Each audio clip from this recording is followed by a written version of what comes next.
Hello everyone. आज का हमारा टॉपिक है कंजेनाइटल कार्डियक डिफेक्ट में राइट टू लेफ्ट शंटिंग को हम डिस्कस करने वाले हैं। जैसा कि हमें पता है राइट टू लेफ्ट शंटिंग हो रही है, मतलब जो भी राइट साइड ऑफ हार्ट में ब्लड आ रहा है वो लेफ्ट साइड चला जा रहा है, वो लंग्स में अच्छे से पहुंच ही नहीं रहा है। तो यहाँ पे क्या है, अर्ली साइनोसिस देखने को मिलता है। लेफ्ट टू राइट शंटिंग इससे पहले हमने पढ़ा, उसमें क्या है, ऑक्सीजनेटेड ब्लड यानी ऑक्सीजनेट हो रहा है ब्लड, लेफ्ट तरफ भी आ रहा है लेकिन लेफ्ट से वो एडिक्वेटली बॉडी तक नहीं पहुंच रहा, राइट में ही चला जा रहा है।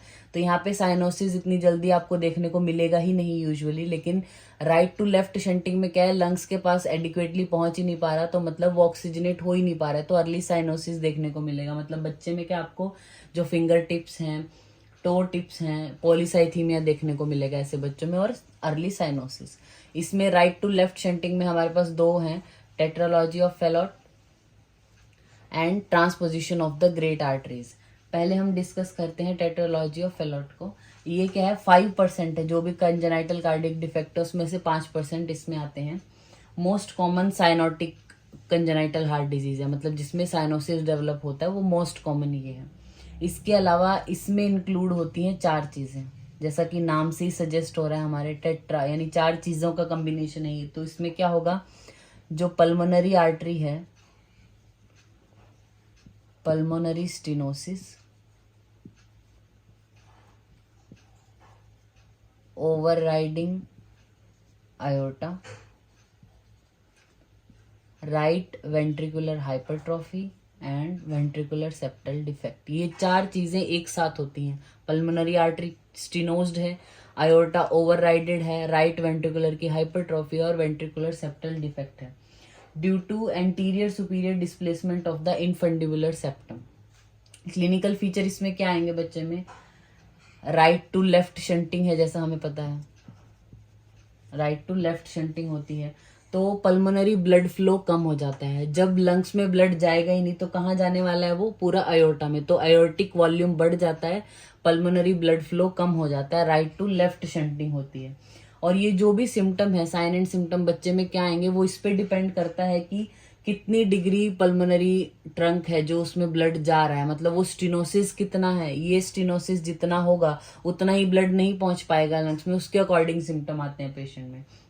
तो जैसे साइनोसिस होना, राइट टू लेफ्ट शंटिंग अगर हो रही है तो इससे इन्फेक्टिव एंडोकार्डाइटिस के जो प्रॉब्लम है वो ज़्यादा बढ़ जाता है, सिस्टमिक एम्बोलिज्म के चांसेस ज़्यादा बढ़ जाते हैं। अगर पेटेंट डक्टस आर्टीरियोसिस हो, अगर पेशेंट को right ventricular flow completely obstruct हो गया, मतलब पल्मोनरी स्टेनोसिस बहुत ज़्यादा है, राइट वेंट्रिकल जो है वो लंग्स में ब्लड भेज ही नहीं पा रहा है, तो जो पेटेंट डक्टस आर्टीरियोसिस है वो ही एक रास्ता होता है कि जो लंग्स में ब्लड पहुंच पाए। अगर ऐसे बच्चे को पेटेंट डक्टस आर्टीरियोसिस भी हो तभी उसके लंग्स में ब्लड पहुंच पाएगा किसी तरीके से, वरना नहीं पहुंचता है। ठीक है, इसमें एक बहुत अच्छा याद रखने लायक फीचर क्या होता है, बूट शेप्ड हार्ट। ऐसे बच्चों में क्या होगा, बूट शेप हार्ट होगा। ठीक है, बूट शेप हार्ट होगा इसमें। नेक्स्ट आता है हमारा ट्रांसपोजिशनिंग ऑफ द ग्रेट आर्टरीज।